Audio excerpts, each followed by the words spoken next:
Before the world was sliced into countries by maps, before ink and paper tried to replace memory, Africa already knew how to remember itself. It had a story, a long and deep one, that didn't need outside approval to be real. This is a story about what civilization truly is. Imagine a time before we had names for eras. On a high plain, near a river older than language itself, a woman named Nala tends a fire. The flames flicker, casting long shadows. Round her, children sleep soundly, elders murmur stories, and the vast night watches over them all. This fire isn't just for warmth or protection. It's a living library. Each spark, each crackle carries a lesson. It teaches how to shape a stone into a tool, how to track an animal without disrespecting the land, how to honor the dead with careful burial. Nala doesn't think of herself as living in the cradle of humanity. That's a label for future books. She just knows that life goes on because people learn from each other, and passing down that knowledge is the most important job there is. Africa's first great civilization wasn't built of stone or decorated with gold. It was knowledge passed from mouth to ear, a chain of wisdom that would stretch across millennia. Thousands of years drift by. The Nile River rises and falls with the rhythm of a steady heartbeat. Along its green banks, a civilization called Kemet, which the world would later know as Egypt, flourishes. It's a society built on balance, on Mat, the principle of order and justice. Scribes, like a young man named Menka, dip their reed pens into black ink. They believe that by writing, they can capture time itself, make it permanent. But the civilization here isn't just about grand pyramids and powerful pharaohs. It's in the everyday things, the warm bread baked in countless homes, the herbal remedies prepared by skilled healers, the passionate arguments for justice in public courts.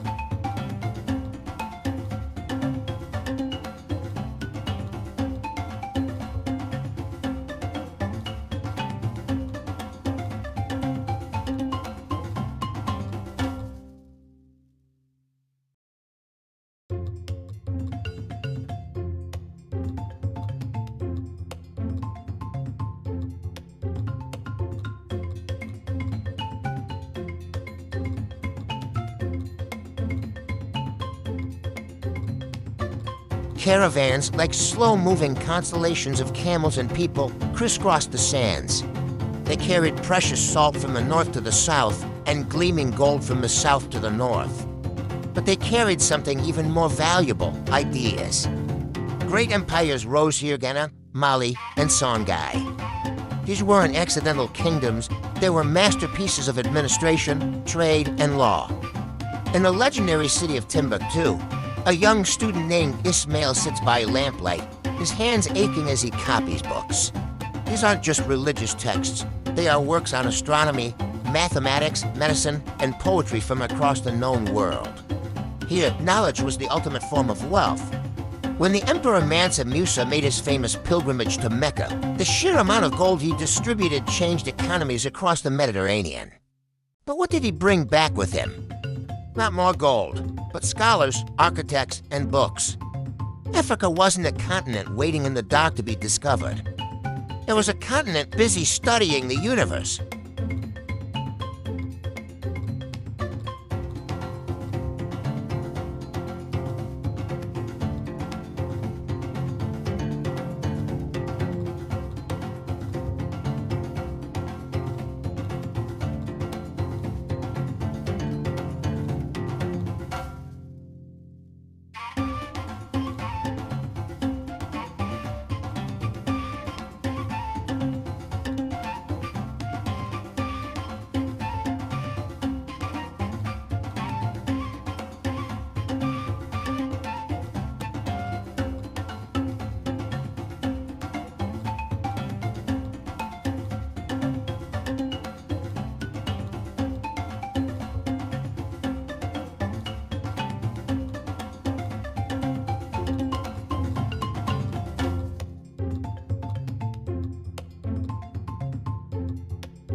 Cities like Kilwa, Mombasa, and Zanzibar became vibrant, cosmopolitan centers with stone houses, beautiful coral mosques, and streets alive with a dozen languages.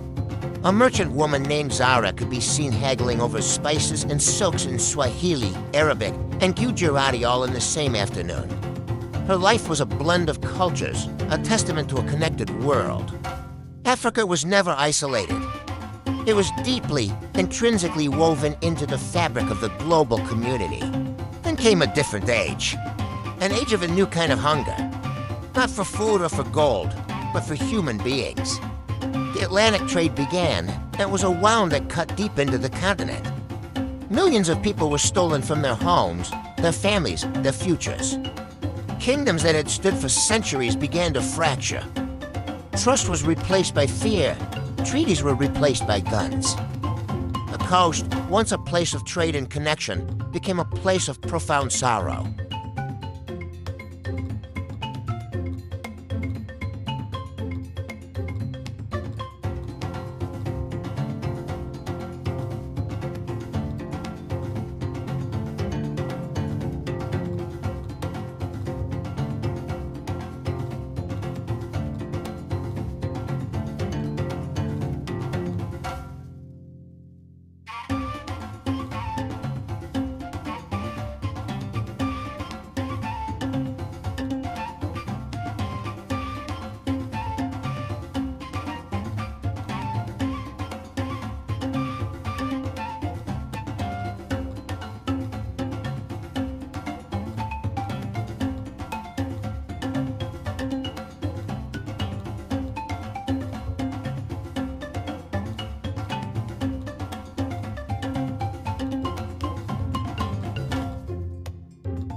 In the growing colonial cities, workers organized in secret, whispering of freedom and resistance.